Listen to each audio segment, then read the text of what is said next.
ముందు కొద్ది నిమిషాలు దేవుని యొక్క బలమైన మాటలు, అగ్ని వంటి మాటలు, పరిశుద్ధాత్మ ప్రేరేపణ కలిగిన మాటలు మరి దైవచనుల ద్వారా వినడానికి సిద్ధపడదాం. మన మధ్యలో మరి పాస్టర్ దైవచనులు జబరాచయ్య గారు, మరి వారు ఎంతో బిజీ ఉన్నప్పటికీ వారి యొక్క పరిచర్య దేవుడు ఎంతగానో ఆశీర్వాదకరంగా మరి జీడిమెట్ల ప్రాంతంలో, సురారం అనే ప్రాంతంలో వారు పరిచర్య మరి దైవచనులు చేస్తున్నారు.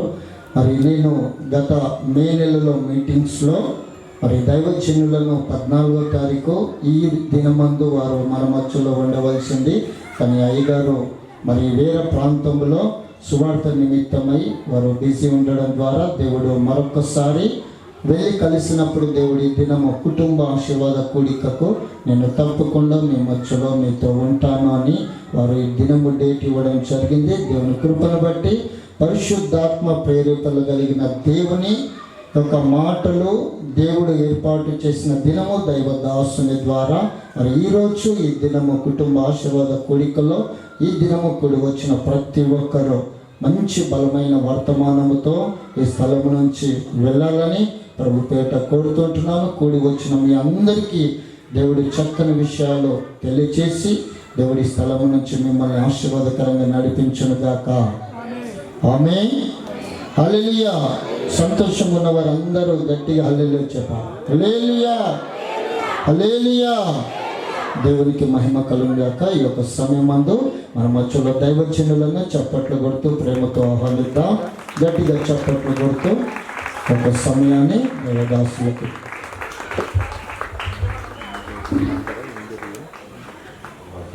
ఘనత ప్రభావములు కలుగునుగాక. మన ప్రభువును రక్షకుడైన యేసుక్రీస్తు అతి శ్రేష్టమైన నామమును బట్టి ఈ యొక్క కుటుంబ ఆశీర్వాద కూడిక కూడా దేవుని బిడ్డలైన మీ అందరికీ నా హృదయపూర్వకమైన వందనాలు. అందరికీ వందనాలు. దేవునికి స్తోత్రం. హల్లెలూయా. చాలామంది నాకు పరిచయం ఉన్నవారు కనబడుతున్నారు ఇక్కడ. ఏదేమైనా తెలుసుకున్నట్టున్నారు. ఓకే, చాలా సంతోషం. కొద్దిసేపు దేవుని వాక్యాన్ని మనం ధ్యానం చేద్దాం. ఈ సాయంకాలం ఈ కుటుంబ ఆశీర్వాద కూడికలో ప్రభు మనతో మాట్లాడనుగాక, మనతో ముచ్చటించనుగాక, ఆయన స్వరాన్ని మనం వినదముగాక. ఆమేన్. హల్లెలూయా. చిన్న మాటను బైబిల్లో మీకు జ్ఞాపకం చేస్తాను. 9వ కీర్తన 10వ వచనాన్ని చదువుదాం. 9వ కీర్తన 10వ వచనం. 9వ కీర్తన 10వ వచనం చదువుతున్నారు, ఆలకించండి.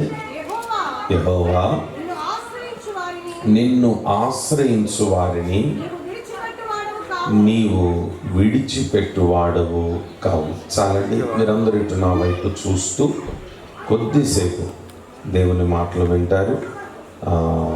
జాగ్రత్తగా ఆ కొద్దిసేపే దేవుని మాటల మీద కాస్త శ్రద్ధ నిలపండి. మీరు కెమెరా వాళ్ళు కొంచెం అటు ఇటు తిరగకపోతే మంచిది. కొంచెం మధ్యలో ఉన్న తలపై కాస్త కిందించినాను. Okay, right. జాగ్రత్తగా విందాం. ఇక్కడ ఒక భక్తుడు చిన్న ప్రార్థన చేస్తున్నాడు. ఏమని ప్రార్థన చేస్తున్నాడంటే, దేవా అని మనం జాగ్రత్తగా ఆలకిస్తే, ఈ భక్తుడు ఒక మంచి ఇంట్లో పుట్టినవాడు, మంచి కుటుంబంలో పుట్టినవాడు. కానీ తండ్రి ఉన్నాడు, అన్నలందరూ ఉన్నారు, సహోదరులు ఉన్నారు. అందరూ ఉన్నా ఎవ్వరూ లేని ఒంటరి వాడిగా జీవిస్తున్నాడంట ఈ భక్తుడు. తండ్రి ఉన్నాడు, ఒక ఉద్యోగం చేస్తున్నాడు, గవర్నమెంట్ ఉద్యోగి. సహోదరులందరూ యుద్ధ భూమిలో యుద్ధ వీరులు. ఎంతమంది ఉన్నా ఈ వ్యక్తి అంటాడు, తండ్రి ఉన్నాడు, ఉపయోగం లేదు. సహోదరులు ఉన్నారు, ఎవరి ద్వారా నాకు సహకారం లేదు. ఎంతమంది ఉన్నా ఎవరు నన్ను పట్టించుకోలేదు. నా పరిస్థితి ఏంటంటే వాళ్ళందరూ ఉన్నతమైన స్థానంలో ఉన్నారు, నేనేమో గొర్రెల దొడ్డిలో ఉన్నాను. నా బ్రతుకే గొర్రెల కాపరి అని అంటాడు. నిన్ను ఆశ్రయిస్తే మనుషులందరూ నన్ను విడిచిపెట్టినా నీవు నన్ను విడిచిపెట్టు వాడవు కావు. ప్రియ సహోదరి సహోదరులారా, ఈ రాత్రి మాటలు విన్న తర్వాత అందరి చేత విడవబడ్డావేమో, అందరి చేత నీచమైన పరిస్థితుల్లోకి ఒకవేళ దిగజారిపోయినవేమో, ఈ రాత్రి ఎందుకో పరిశుద్ధాత్ముడు అంటాడు, నన్ను ఆశ్రయించగలిగితే నేను నిన్ను విడిచిపెట్టను. దేవునికి స్తోత్రం కలుగును గాక. విడువని దేవుడట, విడిచిపెట్టకపోతే ఆయన చేస్తే కార్యాలు ఎలాగుంటాయో, విడువని దేవుడు ఒకరి చరిత్ర మారిస్తే ఎలాగుంటుందో కొన్ని విషయాలు బైబిల్లో నుండి చెప్తాను. కొంచెం జాగ్రత్తగా ఆలోచించండి. ఓ తండ్రికి 2 కుమారులు. ఆ 2 కుమారులు తండ్రికి మహా ఇష్టం. అందులో పెద్దవాడంటే చాలా ఇష్టం, చిన్నవాడంటే ఇష్టమే కానీ అంత పెద్ద ఇష్టమేం కాదు. ఈలోపు వృద్ధాప్యానికి వచ్చిన తండ్రి పెద్దవాడిని పిలిచి కన్ను మందం అయిపోయేటప్పటికీ, ఒరే పెద్దోడా, ఎందుకో వయసు ముదిరిపోతుంది, చావుకు దగ్గరగా ఉన్నాను, నా మాటిని రుచికరమైన ఆహారం తినాలనుకుంటున్నాను, నీ చేత్తో కాస్త వండి పెట్టి మంచి ఆహారాన్ని సిద్ధం చేసుకొనిరా, నువ్వు ఆహారాన్ని తీసుకొని వస్తే నిండు మనస్సుతో నేను ఆశీర్వదిస్తాను అన్నాడు తండ్రి. ఈ మాటకి పెద్దవాడు చాలా సంతోషపడిపోయి నెమ్మదిగా ఇంటిని విడిచిపెట్టి వెళ్ళి అడవిలోకి వెళ్ళి అరణ్యానికి వెళ్ళి కాస్త వేటాడి ఆహారం సిద్ధం చేసుకొని వద్దామని బయలుదేరినాడు. ఈలోపు ఈ తండ్రి పెద్దవాడితో చెప్పిన మాటలన్నీ ఇంట్లో ఇల్లాలు విన్నది. విని ఆ చిన్నవాడిని పిలిచి, ఒరే, మీ నాన్న చక్కని ఆహారం తిని మీ అన్నను ఆశీర్వదిస్తానన్నాడు. ఈ మాట నేను విన్నాను. మరి పెద్దవాడు ఒక్కడే ఆశీర్వాదాలు తీసుకుంటే నీ పరిస్థితి ఏంట్రా? నా మాటిను. మీ నాయనకి ఎలాంటి ఆహారం కావాలో నాకు తెలుసు, మీ అన్నకేం తెలుసురా? ఇప్పుడు వరకు వండి పెట్టింది నేనేగా, వాళ్ళని ఆయనకి చేసి పెట్టిందంతా నేనేగా, నేను వండిస్తాను, తీసుకొని వెళ్ళి మీ నాయనకి ఇచ్చి ఆశీర్వాదాలన్నీ తీసుకో అన్నాడు. మొత్తానికి పాపం తల్లి మాట విన్నాడు, ఆహారం సిద్ధం చేసింది. ఆహారాన్ని తీసుకొని తిన్నంగా తండ్రి దగ్గరికి వెళ్ళాడు చిన్నవాడు. తండ్రి దగ్గరికి వెళ్ళడానికి ముందు తల్లితో చెప్పిన మాట ఏంటంటే, అమ్మా, నేను వెళ్తాను, నాన్న నన్ను గుర్తుపట్టి నేను పెద్దవాడిని కాదని సంగతి తెలిస్తే ఆశీర్వాదానికి బదులుగా శాపాలు నూరుతాడుగా, ఏం చేయమంటావు అని అన్నాడు. తల్లి అన్న మాట ఏంటో తెలుసా? రే, ఆశీర్వదిస్తే ఆశీర్వాదాలు నీకు, శపిస్తే శాపాలన్నీ నాకు, నా మాటిని వెళ్ళు అని అన్నాడు. తల్లి మాట కాదనలేక తండ్రి ఆశీర్వాదం పొందుకోవడానికి ఆహారం తీసుకొని నెమ్మదిగా వెళ్ళాడు. వెళ్ళి ఆహారాన్ని తండ్రికి ఇస్తే ఒళ్ళంతా తడిమి, రే, నీ పేరేంట్రా అని అన్నాడు. ఈలోపు ఉన్నది ఉన్నట్టు చెప్పకుండా తల్లి నేర్పిన బోధ మేరకు నా పేరు పలానా అని అన్నాడు. వాళ్ళ అన్న పేరు చెప్పినాడు, ఆశీర్వాదాలన్నీ పొందుకున్నాడు. పొందుకొని అలా బయటికి రావడం ఈలోపు పెద్దవాడి ఇంట్లోకి వచ్చినాడు. నానా, ఆహారం సిద్ధంగా ఉంది, లేచి తిను అన్నాడు. ఈలోపు తండ్రి అన్నాడు, ఒరే, ఇప్పుడే తిన్నానుగా అని అంటే, అదేంటి నాన్న, చెప్పింది నాకు, తెచ్చింది నేను, ఇంతకీ ఎవరు తెచ్చిచ్చినారు నీకు? ఏంటోరా, కడుపు నిండా తిన్నాను, ఆశీర్వదించినాను, ఆశీర్వాదాలన్నీ తీసుకొని వెళ్ళిపోయినాడు అన్నాడు తండ్రి. ఈలోపు ఎక్కడ లేని కోపం పెరిగిపోయింది పెద్దవాడికి. అదేంటి, ఆహారం సిద్ధం చేసుకొని వచ్చింది తర్వాత ఆశీర్వదించవలసిన తండ్రి వేరొకడికి ఇవ్వడం ఏంటి? ఇక ఇతనికి అర్థమైంది, నా తమ్ముడే చేసి ఉంటాడు ఈ పనని. ఆ రోజు పగబట్టినాడట తమ్ముడిని చంపాలని. ఇక తమ్ముడు బ్రతకకూడదని ఆశపడ్డాడు, తమ్ముడిని చంపాలనుకున్నాడు. ఏ విధం చేతనైనా వీడే బ్రతుకుంటే నాకంటూ ఏది మిగలకుండా అయిపోతుందని పెద్దోడు తీర్మానం చేసుకున్నాడు, చంపాలని నిర్ణయం తీసుకున్నాడు. ఈ వార్త తల్లి చెవులో పడింది. ఇక్కడ నుండి జాగ్రత్తగా వినండి. ఈ చరిత్ర మీరు చిన్నప్పటి నుండి వింటున్నారుగా, అసలు జరిగిన విషయం ఏంటో చెప్తాను, వినండి. తల్లి నెమ్మదిగా చిన్నవాడిని పిలిచి, ఒరే, మీ అన్న నేను చంపాలనుకుంటున్నాడు, నీవే కానీ ఇక్కడ ఉంటే మేము చూస్తుండగానే మా కళ్ళ ముందు మీ ఇద్దరిలో ఎవరో ఒకరు చనిపోతారా, మీరు చావడం మాకు ఇష్టం లేదు, నా మాటిని కొన్ని దినాలు అక్కడ ఉండరా, మీ అన్న కోపం తగ్గిన తర్వాత వద్దులే అని అన్నది. ఈలోపు తమ్ముడు, ఆ చిన్నవాడు కొడుకు తల్లి మాట విని, సరేమ్మా వెళ్తాను అని అన్నాడు. ఓ చిన్న మాట చెప్తాను. ఓ పిల్లని ఒక ఇంటికి ఇచ్చినప్పుడు ఉట్టి చేతులతో పంపం కదా, పంపుతారా? మరేంటి అలా చూస్తారేంటి?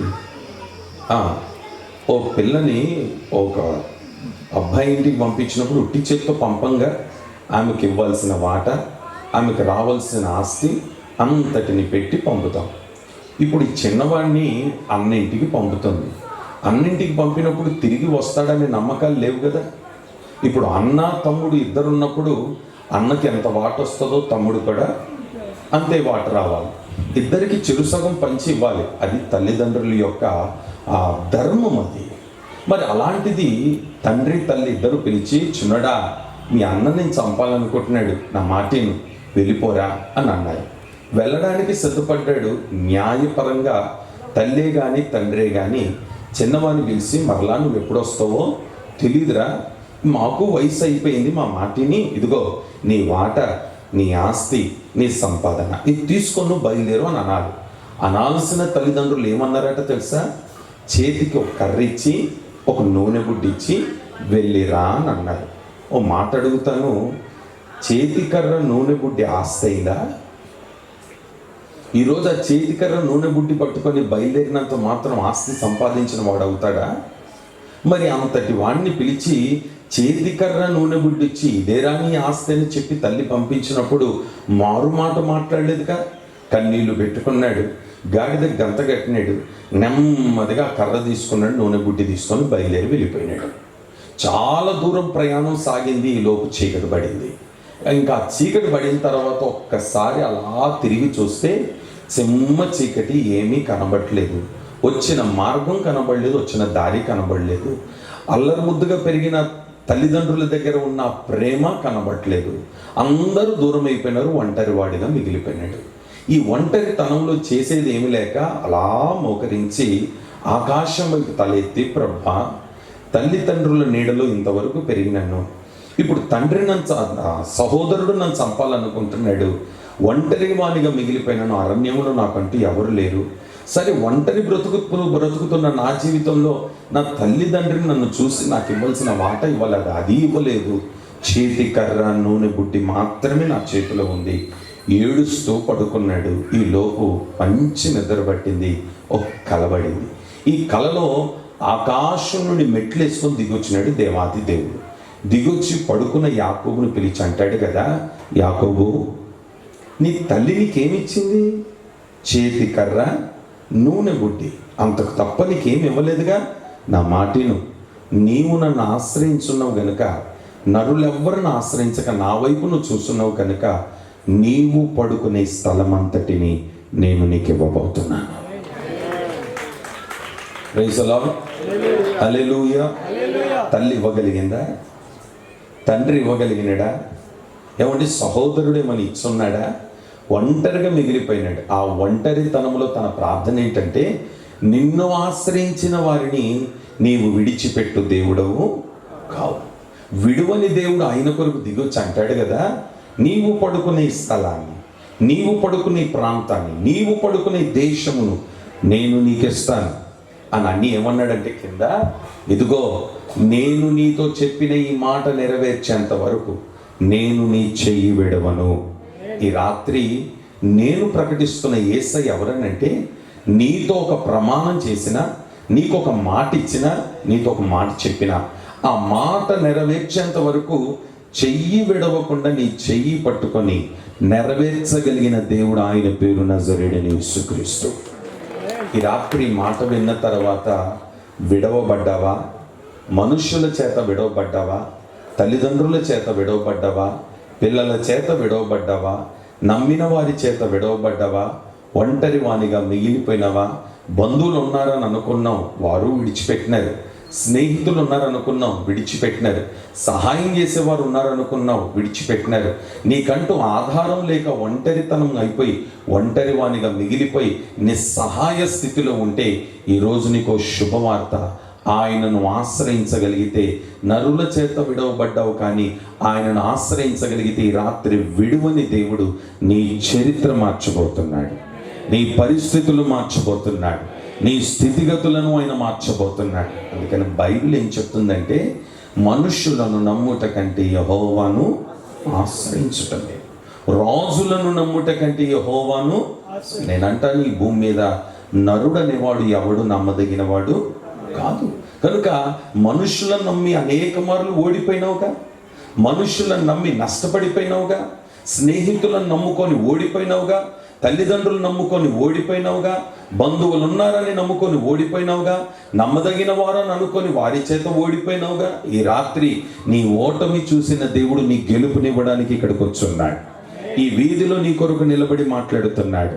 ఆయన చెప్పే మాట ఏంటో తెలుసా? ఈ కుటుంబ క్షేమాభివృద్ధి కూడికలో నీ కుటుంబ పరిస్థితులు మార్చడానికి యేసయ్య విడువని దేవుడుగా నీ చెయ్యి పట్టుకొని నడిపించునుగాక. నమ్మితే మీ కుడి చేయి పైకెత్తో కామేం చెప్పండి అందరూ గట్టిగా. హల్లెలూయా. అందుకని అంటున్నాడు, నిన్ను ఆశ్రయించిన వారిని నీవు విడిచిపెట్టువాడువు. ఇంకో మాట చెప్తాను. ఇప్పుడు విడువని దేవుడు మాటిచ్చి నీవు పడుకునే దేశము నేను నీకు ఇస్తానన్నాడు. ఒక మాట పట్టుకున్నాడు, నెమ్మదిగా బయలుదేరి వెళ్ళవలసిన ఇంటికి వెళ్ళినాడు. మామగారి ఇంటికి చేరుకున్నాడు. మామగారి ఇంటికి వెళ్ళిన తర్వాత ఆ మామగారిని చూసి చాలా సంతోషపడిపోయి చక్కగా దగ్గర తీసుకున్నాడు, చేరదీసున్నాడు. ఇంటి బాధ్యతలన్నీ అప్పగించినట్టుగానే అప్పగించినాడు. అప్పగించిన తర్వాత కొన్ని దినాలైన తర్వాత మామ అన్న మాట ఏంటో తెలుసా?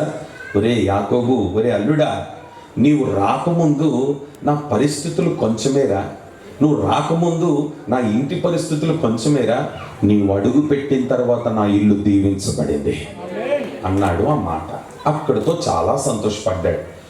ఈ మాట అనేటప్పటికీ పాపం ఇతను బాగా కష్టపడిపోయి 7 సంవత్సరాలకి 14 సంవత్సరాలు కష్టపడి చివరికి అంత బాగా సమకూర్చుకున్న తర్వాత, మామగారు ఆస్తి సమకూర్చున్న తర్వాత, మామకి మొత్తం అన్నీ చేరిన తర్వాత ఆయన ఏమన్నాడో తెలుసా? ఒరే ఇక చాలు, నువ్వే కానీ ఇక్కడ ఉంటే నా పిల్లలకు రావాల్సిన మాట కూడా నీకే వచ్చేటట్టుందిరా, నీకు దండం, బయటికి వెళ్ళిపో అని అన్నాడు.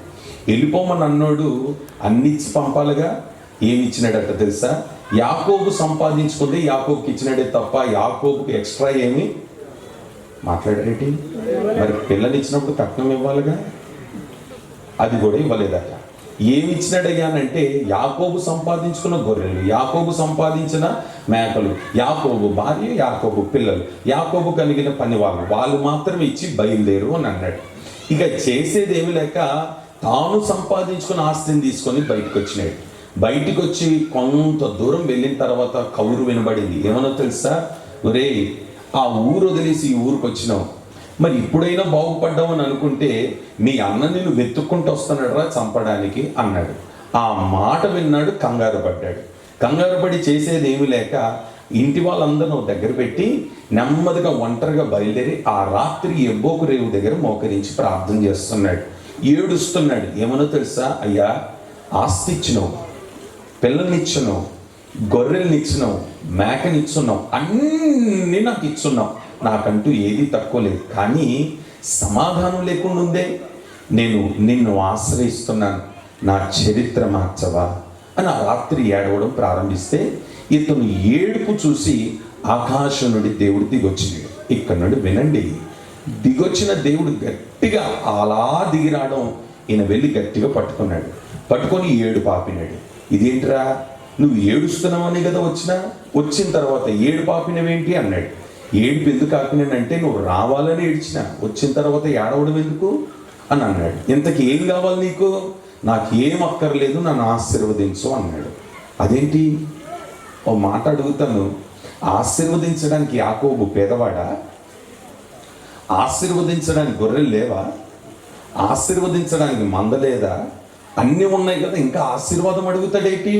ఈరోజు చాలామందికి తెలియని విషయం ఏంటంటే ఆశీర్వాదం అంటే ఆస్తి అనుకుంటున్నారు, ఆశీర్వాదం అంటే డబ్బు అనుకుంటున్నారు.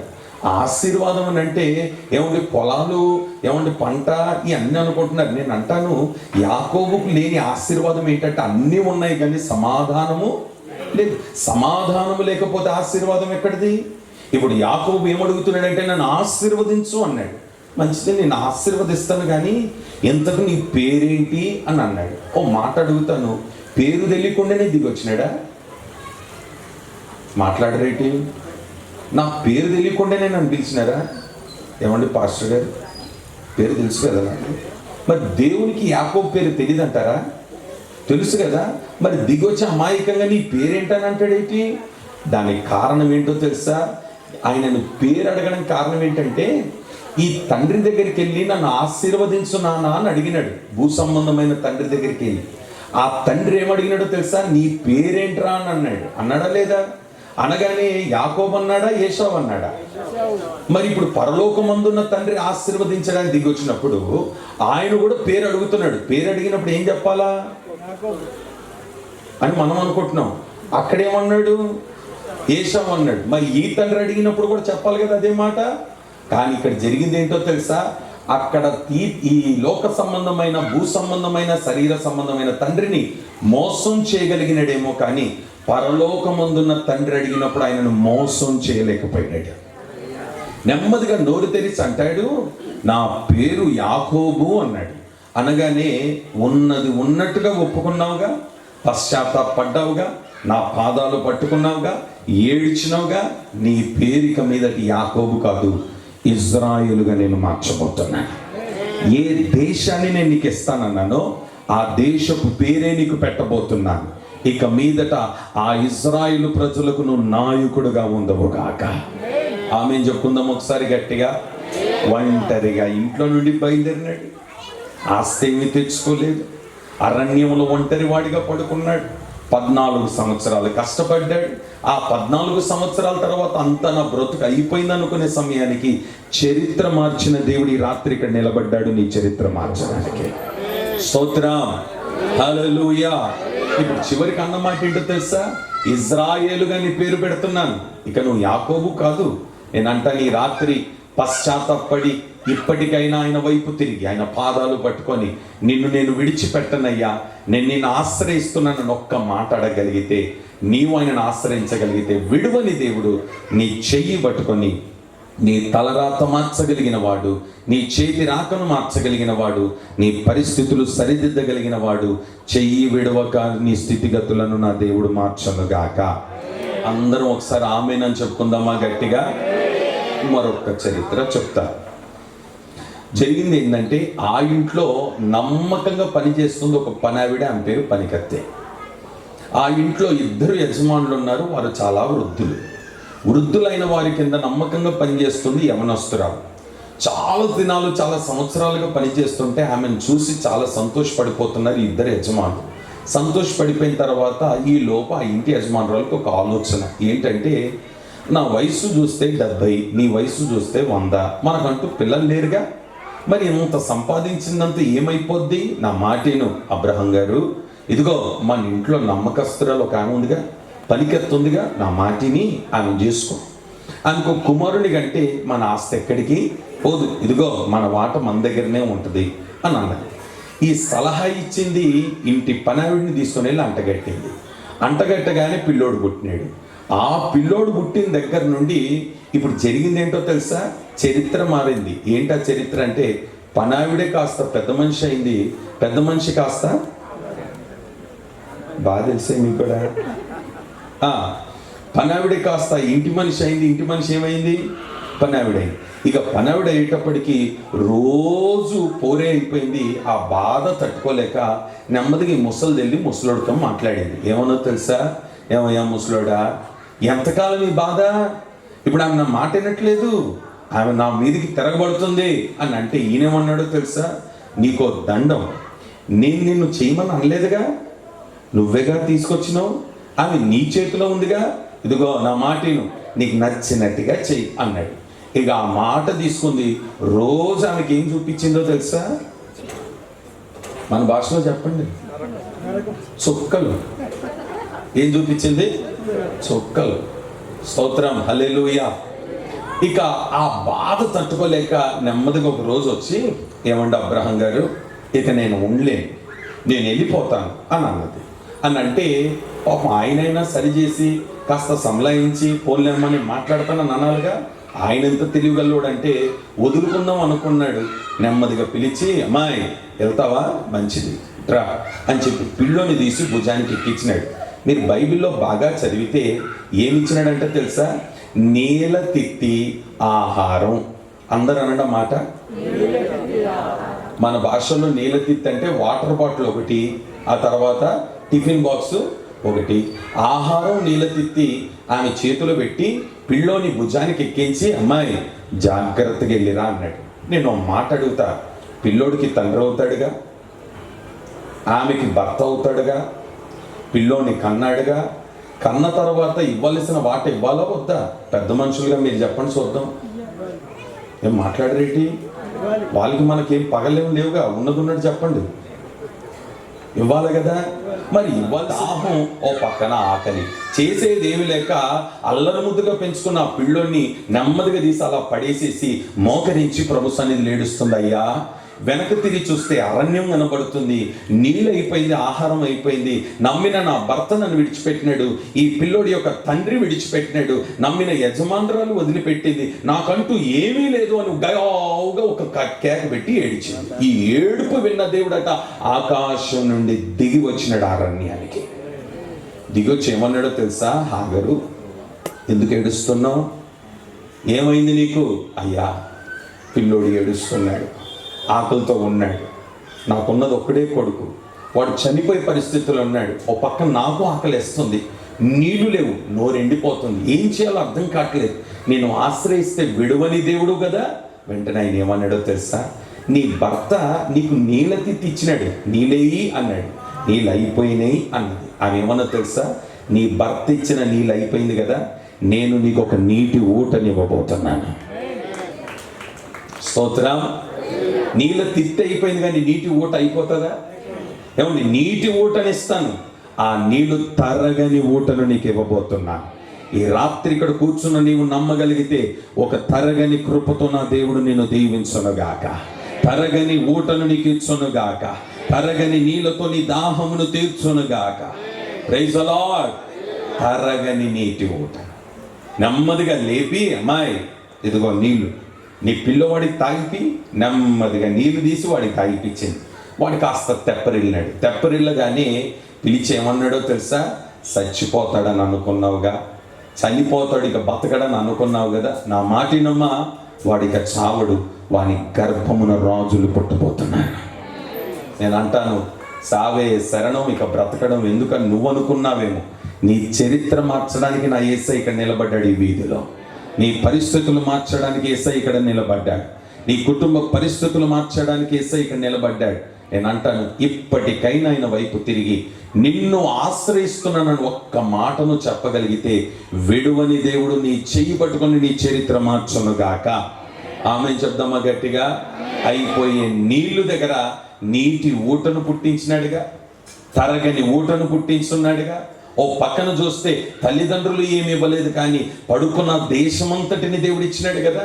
ఈ రాత్రి నువ్వు ఏది కావాలని కోరుతున్నావో నోరు విప్పి ప్రభుని అడగగలిగితే అది నీకు ఈ రాత్రి ఇవ్వడానికి నా యేసయ్య ఇక్కడ నిలబడి ఉన్నాడు. నిన్ను దాటి వెళ్ళక ముందు ఆయన నువ్వు గట్టిగా పట్టుకొందువుగాక. ఆమెను చెప్పుకుందాం ఒకసారి గట్టిగా. ఇంకో విషయాన్ని చెప్తాను. మన వర్తమానం ఏంటంటే, ఆయనను ఆశ్రయిస్తే ఆయన విడిచిపెట్టు దేవుడు కాదు. మూడో మాట చెప్తాను. ఆ ఇంట్లో 12 మంది కుమారులు. 12 మందిలో 11వ వాడంటే తండ్రి గారికి మహాప్రేమ. ఎంత ప్రేమ అంటే వాడిని చూసినప్పుడు అంతా చాలా సంతోషపడిపోతుంటాడు, వాడిని చూసి చాలా ముచ్చట పడిపోతుంటాడు. ఎందుకయ్యా ముచ్చట పడిపోతాడంటే, ఈ 11వ వాడిని కన్న తల్లి చనిపోయింది. చనిపోయేటప్పటికీ ఆ సంతోషం, ఆ ప్రేమ, ఆప్యాయత అంతా ఈ పిల్లోడి మీద చూపుతున్నాడు. ఇక ఆ 11వ వాడిని చూసి సంతోషం తట్టుకోలేక ఓ రోజు పిలిచి, ఒరే నాన్న నిలబడరా అని తండ్రి అంట ఆ 11వ వాడికి ఓ మంచి రంగు వస్త్రాన్ని ఒకటి కుట్టించినాడు. జాగ్రత్తగా వినండి. రంగు వస్త్రాన్ని తొడిగించినాడు తండ్రి. తొడిగించిన తర్వాత ఆ రంగు వస్త్రం వేసుకున్న తర్వాత ఈ చిన్నవాడు కాస్త ఇంకా అందంగా తయారైపోయినాడు, చూడముచ్చటగా ఉన్నాడు. అన్నలందరి దృష్టిలో అసూయపరుడుగా, ఏమండి ఇతను పోయి అక్కడ నిలబడేటప్పటికి వాళ్ళ కళ్ళంతా పిల్లోడి మీద పడగానే వాళ్ళు ఏమనుకున్నారో తెలుసా? ఒరే వీడు ఒక్కడైనా పుట్టింది, మనం ఇంతమంది లేవా, మన కుట్టంది ఆడికెందుకు కొట్టినాడు మాట్లాడుకున్నారు. ఈ లోపు ఈ చిన్నోడు అక్కడికి వెళ్ళి నిలబడ్డాడు. అని చూడగానే అసూయ పుట్టింది అన్నలందరికీ. ఈ లోపు ఈ చిన్నవాడు ఉండే దగ్గర ఉండకుండా నెమ్మదిగా నోరు తెరిసి ఏమన్నాడో తెలుసా? అన్నయ్య డ్రెస్సు బాగుందా అన్నాడు. ఏంటది?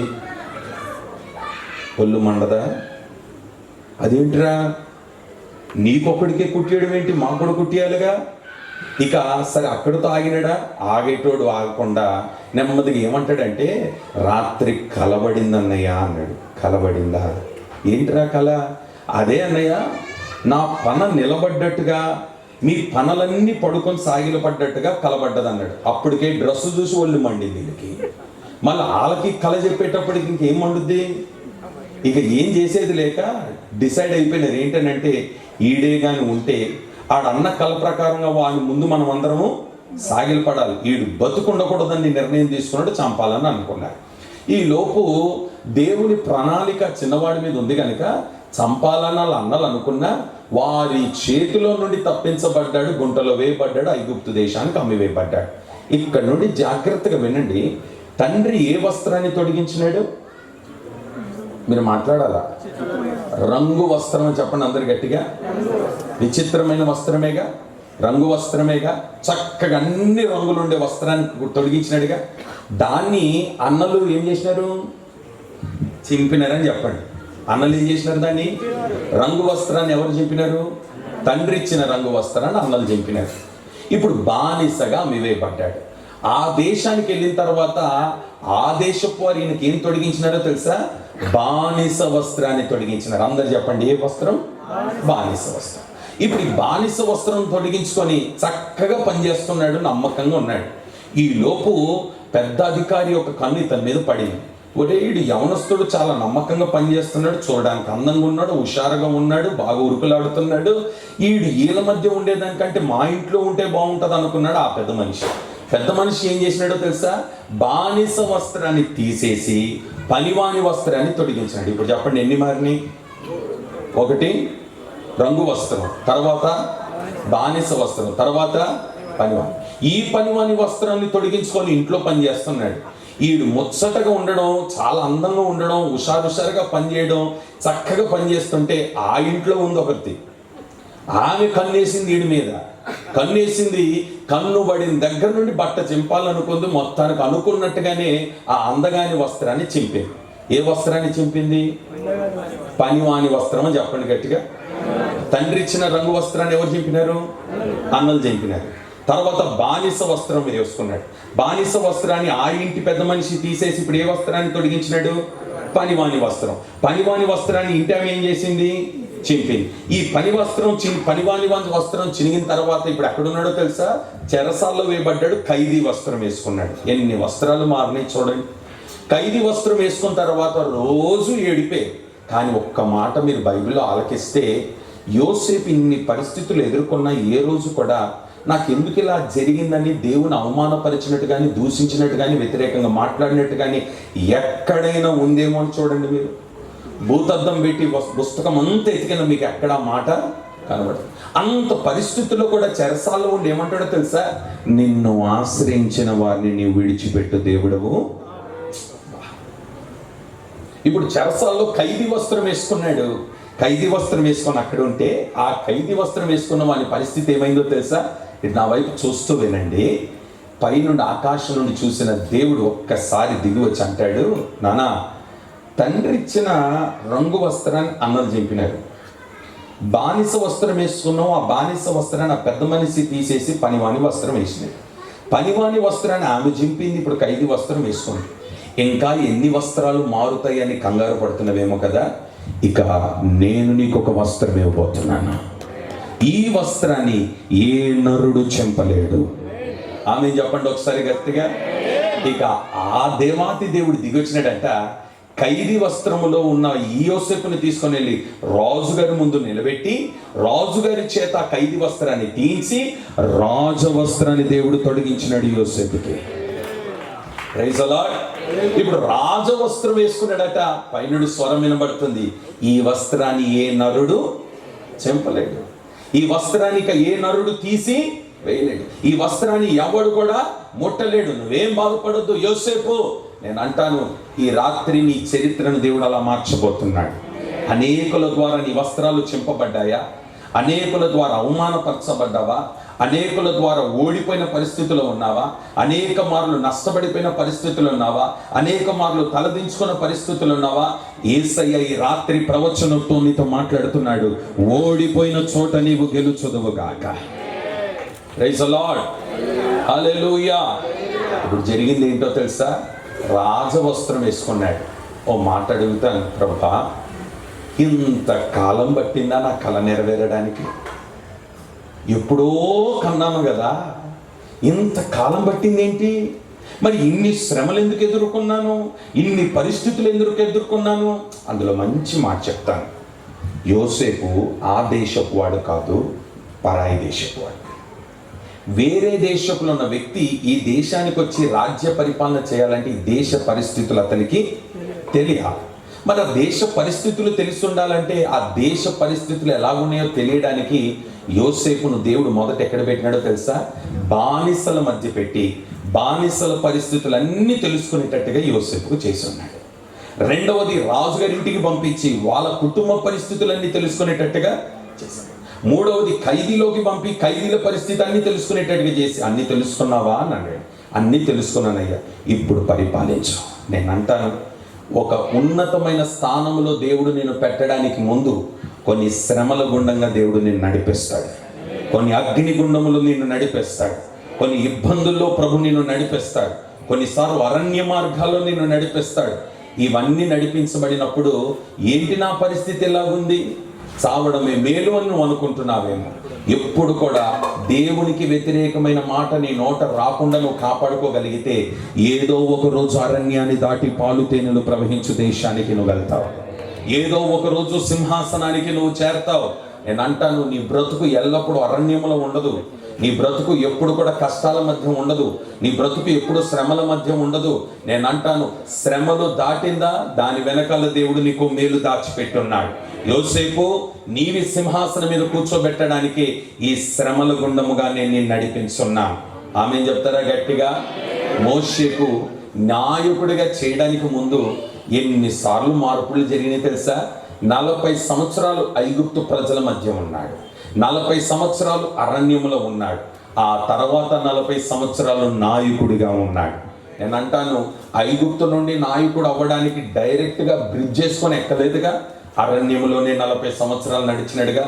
నేను అంటాను, నీ స్థితి నా దేవుడు మార్చాలని అంటే అరణ్యములో కొన్నిసార్లు నువ్వు నడవాలి. ఆ అరణ్య మార్గం గుండా నువ్వు నడవగలిగితేనే నీ స్థితిని మార్చిన దేవుడు నీకు స్థానాన్ని ఇవ్వగలిగిన వాడు. ఒక్క మాటలో చెప్పాలంటే ప్రభు నీతో మాట్లాడుతున్నాడు ఈ రాత్రి. ఎక్కడ ఓడిపోయినావో అక్కడ నీవు గెలవబోతున్నావు, ఎక్కడ తల దించుకున్నావో అక్కడ తల ఎత్తబోతున్నావు. నమ్మితే నీ 2 చేతులు పైకి తామేం చెప్పుకోగట్టిగా. నీ పరిస్థితులు ఈ రాత్రి దేవుడు మార్చునుగాక. ఓడిపోయిన చోట గెలుచుదువుగాక, కన్నీరు విడిచిన చోట నోటి నిండా నవ్వును దేవుడు ఉంచునుగాక, అవమానము కలిగిన చోట దేవుడు ఘనతను నీకు సమకూర్చునుగాక, నష్టపడిన చోటని గెలుచుదువుగాక. ఈ రాత్రి నీ చరిత్ర మారబోతున్న రాత్రి, నీ పరిస్థితులు మారబోతున్న రాత్రి, నీ స్థితిగతులు మారబోతున్న రాత్రి. యేసు నామములో విడుదల నీకు కలుగునుగాక. Praise the lord.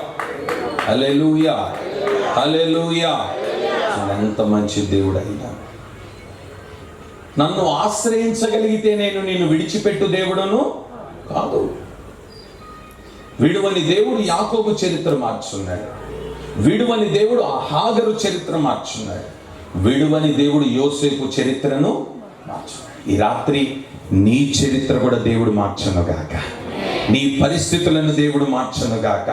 నేనంటాను, ఎప్పుడు కూడా అయిపోయిందని కానీ, ఓడిపోయినానని కానీ, గెలవలేనని కానీ, బ్రతకలేనని కానీ, జీవించలేను అని కానీ మాట నీ నోట రాకూడదు, రావడానికి వీల్లేదు. ఎందుకనంటే నీవు నమ్మిన దేవుడు నీ చరిత్ర మార్చగలిగిన వాడు. స్తోత్రం, హల్లెలూయా. ఇంకో మాట చెప్తాను.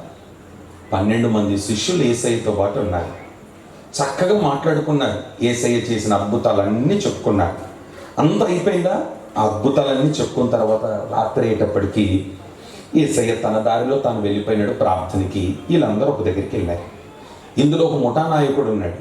ఈ ముఠా నాయకుడు ఏమన్నాడో తెలుసా? ఒరే, మనల్ని చేపలు పట్టుకునేటోళ్ళని పిలిచి మనుషులు బట్టే జాగ్రత్తలు చేస్తామన్నాడు కదా, ఇప్పుడు వరకు ఒక్క మనిషిని కూడా మనం పట్టలేదు, ఇంకా ఎంతకాలం ఇట్లుండేది? కాదు, అట్లా కాదు, కానీ ఇదిగో నేను చేపలు పట్టడానికి వెళ్తున్నా, వస్తారా అన్నాడు. ఈ ముఠా నాయకుడు మాటిని, ఆయనకు ఒక గ్యాంగ్ ఉందిగా, ఆ గ్యాంగ్లో ఒక 6 బయలుదేరినారు. వీళ్ళందరూ కలిసి కొంతమంది అక్కడ ఉన్నారు, కొంతమంది ఓడెక్కి పడవెక్కి తిన్నగా సముద్రానికి వెళ్ళిపోయి వల వేసి ఉన్నారు. జాగ్రత్తగా వినండి, వల తీసుకున్నారు, పడవెక్కినారు, తిన్నగా సముద్రం మధ్యలోకి వెళ్ళి వల వేసినారట. బైబిల్ చెప్తున్న మాట, రాత్రంతా కష్టపడ్డారు, ఉదయకాలం ఉసూరం అనుకుంటూ వస్తున్నారు. వచ్చేటప్పుడు పాట రాసుకున్నారు. ఆ పాట ఇప్పటికీ పాడుకుంటున్నాం మనం. ఏంటా పాట? రాత్రంతయు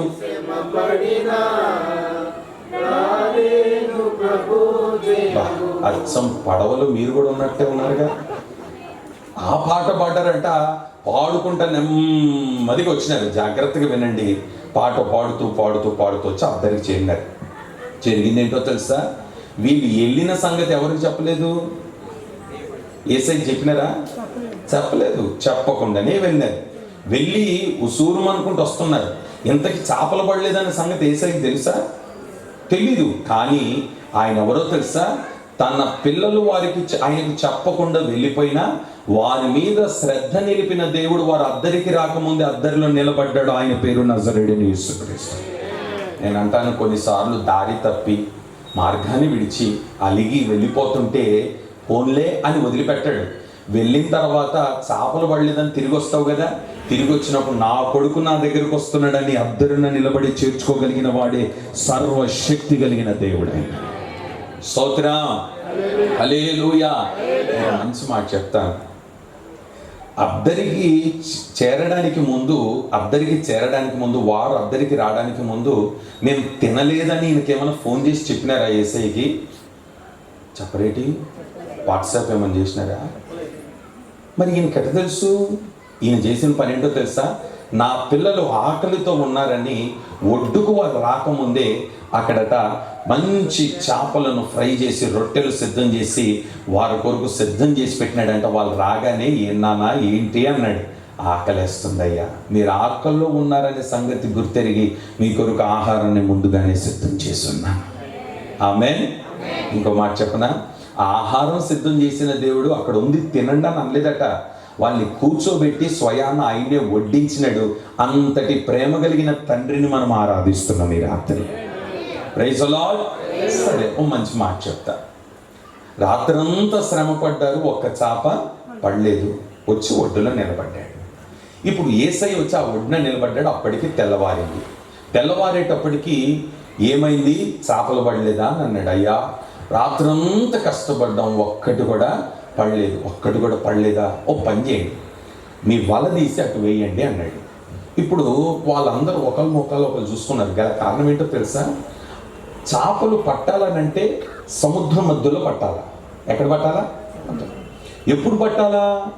రాత్రుల్లో పట్టాలి. రాత్రుల్లోనూ సముద్రం మధ్యలో పట్టవలసిన చేప అది పగటి వేళ ఒడ్డు దగ్గరకు వచ్చిన తర్వాత వల వేయండి అంటాడేంటినా అని ఆలోచనలో పడ్డారు. కానీ ఎవరు నోరు తెరిచి ధైర్యం చేసి సాహసించి మాట్లాడలేక నెమ్మదిగా వల తీసి అలా వేసినారట. వేస్తే వీళ్ళందరూ ఏమనుకున్నారో తెలుసా? మేము సీనియర్లు, మాకు తెలియదు ఏమైనా ఉందా?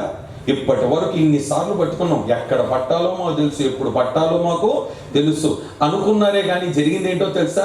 వీరు వల వేయడం ఆలస్యం. బైబిల్ చెప్తుంది వల పిగిలిపోయినంత గొప్ప చేపల వలలో పడ్డాయి. ఆమేన్. ఇక్కడేమో వీళ్ళు వలవేమన్నాడు, మధ్యలో ఉన్న చేపలను పిలిచి తీసుకొచ్చి ఎక్కడేసినాడు? వలలో వేసినాడు ఆయన. నేను అంటాను, నీ చరిత్ర మారాలి అని అంటే నీ ఆలోచనతో మారదు, నీ జ్ఞానంతో మారదు. నీవు అనుకుంటావు నేను చదువుకుంది ఎంత, నేను చేసే ఉద్యోగం ఎంత, అసలు నా టాలెంట్ ఏంటి అని అనుకున్నావా? నీ టాలెంట్ ఎలాంటిదో తెలుసా? రాత్రంతా కష్టపడ్డావు కానీ ఒక్క చేప. నేను అంటాను, నీ టాలెంట్ దేనికి పనికి వచ్చింది? ఒక్కసారి ఆలోచన చెయ్యి. ఈ రాత్రి నీ టాలెంట్తో నీ యాత్రను కొనసాగిస్తున్నావా? ఆయనకు మాట చెప్పి ముందుకు వెళ్తున్నావా? ఆయనతో కానీ నువ్వు సహవాసం చేసి నిన్ను ఆశ్రయిస్తున్నానని ఒక్క మాట చెప్పగలిగితే నేను అంటాను, నీ వలలో చేపలు లేవని నువ్వు అనుకుంటున్నావు. తీయడానికి ముందుగానే వలలో పడవలసిన చేపల్ని మధ్యలో నుండి పిలిచి ఒడ్డునకు చేర్చి వలలోకి వేసి పిగిలిపోయినంత చేపలు పడ్డాయట. Praise the lord. మంచి మాట చెప్తాను, వాళ్ళు జాలరులే కానీ ఇప్పుడు వరకు ఎప్పుడు చూడని గొప్ప చేపలు ఆ రోజే యేసయ్య దగ్గరికి వెళ్తే నువ్వు ముందెప్పుడు చూడనివి ఆ రోజు చూసేటట్టుగా నీ కళ్ళు నా దేవుడు తెరువునుగాక. Praise the lord. ఇంతకు ముందు నువ్వు చూడని కార్యాలు ఈ రాత్రి నువ్వు చూసేటట్టుగా నా దేవుడు చేయబోతున్నాడు. నువ్వు వినని కార్యాలు నా దేవుడు చేయబోతున్నాడు. నువ్వు అనుభవించనివి ఇక మీదట ఈ రాత్రి నువ్వు అనుభవించినట్లుగా నా దేవుడు చెయ్యునుగాక. ఆమె చెప్దామా గట్టిగా. చాలా మంది చేసే పని ఏంటో తెలుసా? పడవ బయలుదేరింది, శిష్యులంతా కూర్చొని మాట్లాడుకుంటున్నారు. యేసయ్య ఆ పడవలో కింద పడుకున్నాడు. పడుకోవడం అంటే పూర్తి నిద్రలో ఏం లేడైనా. వీళ్ళు మాట్లాడుకోవడం కూడా ఏం మాట్లాడుకుంటున్నారు తెలుసా? ఎంత గొప్పోడండి మన దేవుడు, ఆయనతో ఉండే భాగ్యం మనకి దొరికిందిగా. కుంటోని లేపలేదా, సచ్చినోని లేపలేదా, అమ్మో మాట్లాడితే గుడ్డోడు బాగుపడ్డాడు కదా, ఇన్ని మాట్లాడుకుంటున్నారు. ఈలోపు సముద్రంలో సౌండ్ రాగానే మాట్లాడుకున్నారు. మాట్లాడి ఇదేంట్రా ఇప్పుడు వచ్చింది అన్నాడు. ఆ తర్వాత పక్కన రే ఎక్కువ వచ్చిందిరా అన్నాడు. ఇంకొకడు అన్నాడు రే మన పడవ నిండింది అన్నాడు. ఇంకొకడు ఏమన్నాడు అంటే మునిగిపోతున్నాం రా అన్నాడు. ఇంకొకడు ఏమన్నాడు సరుకు బయటపడేమన్నాడు. జరిగింది ఏంటో తెలుసా? వీళ్ళందరూ కలిసి మాట్లాడుకొని తెచ్చుకున్న సరుకు అంతా నీటిలో పడేసిన తర్వాత అప్పుడు లాస్ట్లో ఒకడు ఏమన్నాడు తెలుసా? ఒరే పిచ్చోడా, పడవలో యేసయ్యా. ఏంటది? అది ఏదో పడేయకముందే యేసయ్యని లేకుంటే సరుకు ఉండేదా లేదా? మనోళ్ళు చేసే పని అది. సరుకు అంతా పడేసిన తర్వాత ఎవరిని లేపుతారు? కోర్టుకు కేసుకి ఎక్కిన తర్వాత అప్పుడు ఎవరిని పిలుస్తారు? ఉన్నదంతా పోగొట్టుకున్న తర్వాత ఎవరిని పిలుస్తారు? అది ఉన్నప్పుడే యేసయ్యని పిలుస్తుంటే కాపాడేవాడేగా. ఏమండి 4 ఫ్లోర్లు బిల్డింగ్ కట్టుకున్నావు, చక్కగా అది ఉన్నప్పుడే యేసయ్యని పిలిచి నా ఇంట్లో ఉండండి అంటే ఉండేవాడేగా, నేను కాపాడేవాడుగా. వీళ్ళు నమ్ముకున్న తర్వాత ఇప్పుడు కోర్టు కేసు ముందు నిలబడి యేసయ్యా నా కొడుకు దిగిరమ్మంటే దిగొచ్చినా నీకు 4 ఫ్లోర్లు బిల్డింగ్ అయితే ఉండదుగా. మాట్లాడరేటి? ఇప్పుడు సరుకు ఉందా దాంట్లో? సరుకంతా నీళ్ళు పడేసిన తర్వాత ఇప్పుడు ఎవరిని పిలిచినారు? ఆ పని చేయొద్దని అంటున్నాను. ఆయనను ఆశ్రయించు, ప్రతి క్షణం ఆయనను ఆశ్రయించు, ప్రతి క్షణం ఆయనను పిలు, నోరు విప్పి ప్రభా నా కొరకు దిగిరమ్మని అడుగు. ఎందుకు రాడు? వస్తాడు, నీతో నిలబడతాడు, నీ చరిత్ర మారుస్తాడు. ఆమేన్. చివరిగా ఒకే ఒక మాట చెప్పి నేను ముగిస్తాను. బైబిల్ ఏమని చెప్తుందంటే, నన్ను ఆశ్రయించిన వారిని నేను విడిచిపెట్టను అన్నాడు కదా. నేను అంటాను, యాకోబును విడవలేదు, హాగర్ని విడవలేదు, యోసేపును విడవలేదు, తన శిష్యులను విడవలేదు. ఇక్కడ వీరి చరిత్ర ఇలా ఉంటే ఇప్పుడు ఏమంటున్నాడో తెలుసా? నీ ఆత్మ విలువైనది, నీ ఆత్మ పాతాళములోనికి పోనివ్వకుండా నేను విడిచిపెట్టను, నీ చేయి పట్టుకుంటాను అన్నాడు. ఆమేన్.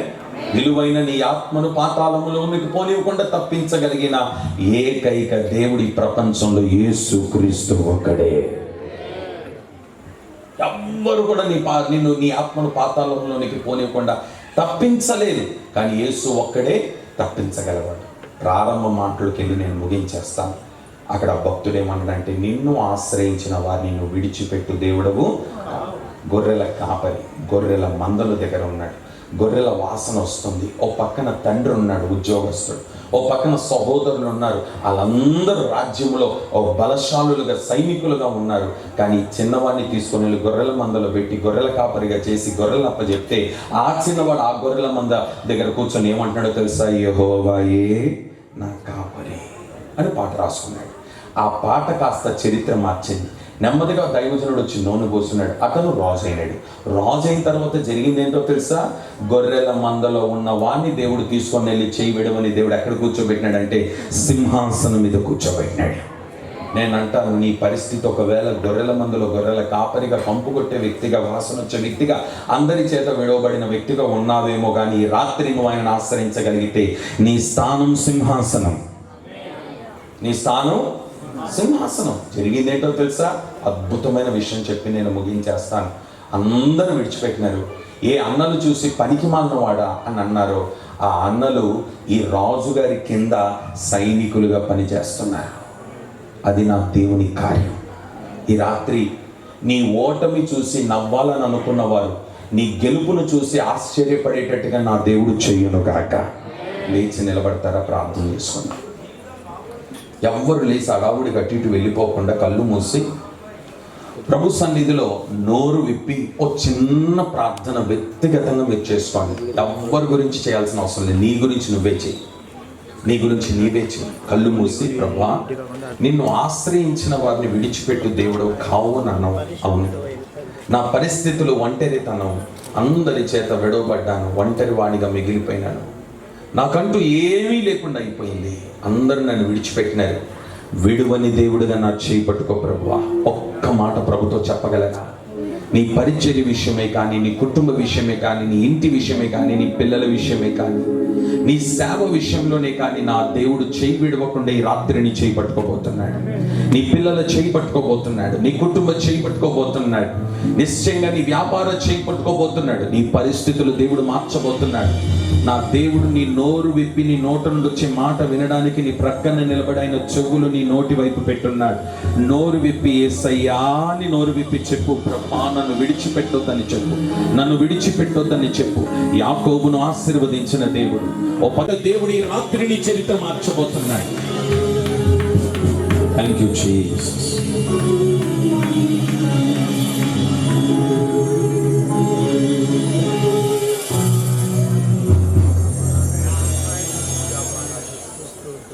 లోకమంతా నన్ను వ్యతిరేకించిన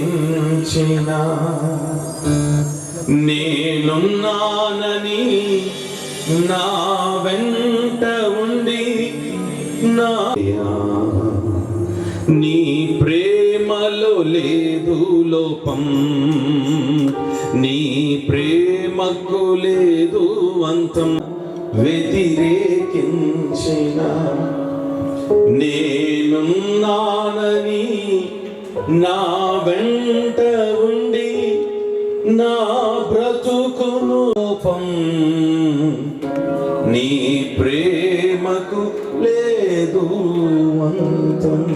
ఓ మంచి తీర్మానముతో మీ కుడి చేతుల పైన దేవుడవు, చాలిన దేవుడు, మంచి దేవుడు. నీ బిడ్డల విషయంలో ఎన్నో ఆత్మాభివృద్ధి కూడికలో ప్రభా నీ ప్రజలతో మీరు మాట్లాడడానికి ఇక్కడికి దిగి వచ్చి సింహాసనం వేసుకున్నందుకే స్తోత్రం. విత్తబడిన వాక్యం ప్రతి ఒక్కరి హృదయాలలో మీరు నీరు కట్టి ఫలింపచేయండి. ఈ ప్రాంతంలో సేవ చేస్తున్న నీ దాసుని, నీ సేవకుని మీరు బలపరచండి, ఆరోగ్యం అనివ్వండి, వారి పరిచర్యను మీరు అభివృద్ధి పరచండి. ఈ కూడికలో